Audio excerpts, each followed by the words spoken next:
In front of me is REALME P3 Lite, and today I would like to show you how you can change font size.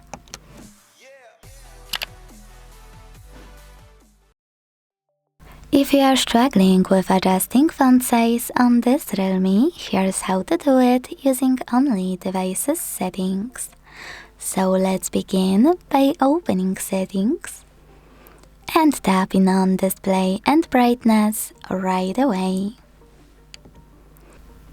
Now scroll all the way down to click on font and operate this slider under font size to adjust it. You can check out preview at the top.